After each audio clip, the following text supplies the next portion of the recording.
Today I'm going to be taking a look at something I see students very regularly do with solving problems, and that's at the distributive property. So I want to look at the number sense involved in the distributive property. I have two problems set up where they're both the same, and one I'm going to solve using student method, the other I'm going to solve trying to apply a little bit of an idea about the numbers. So if I solve this one using student method, I get 4 is less than or equal to 8 plus 2 times x is 2x, 2 times -1 is -2.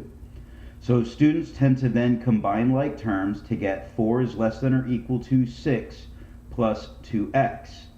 They then move that 6, so we get -2 is less than or equal to 2x, and divide by both sides by 2 to get -1 is less than or equal to x.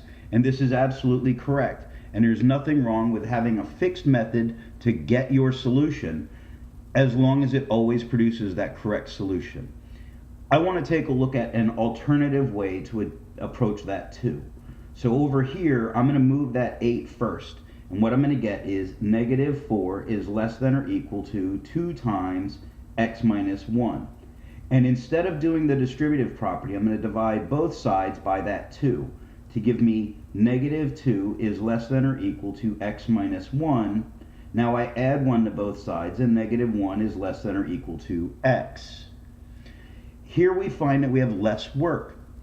What I looked at is all of my numbers outside of the parentheses are even, and this number is even. So I can decide once I have just this stage where it's the number in parentheses left on that side of the inequality, I can divide everything by that number, the 2 and the 4. Let's look at another example and see when maybe it wouldn't work and student method is best.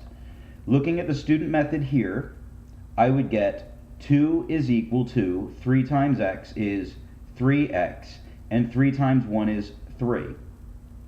So we move the 3 to the other side and get -1 is equal to 3x, and divide both sides by 3 to get -1 over 3 is equal to x.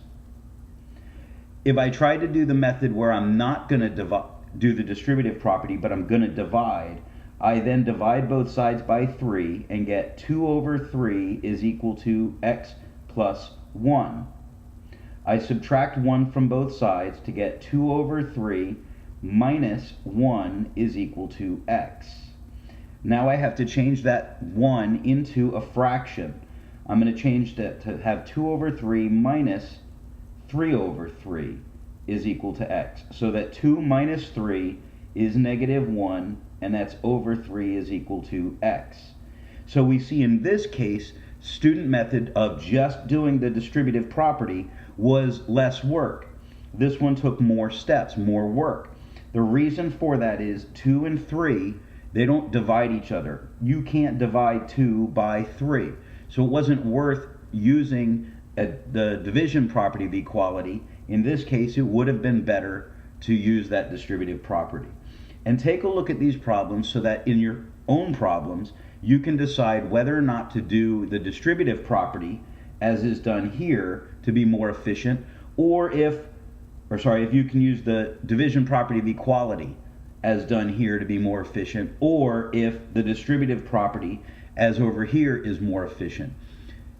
You may have to sometimes work a number of problems both ways to be able to start to recognize this.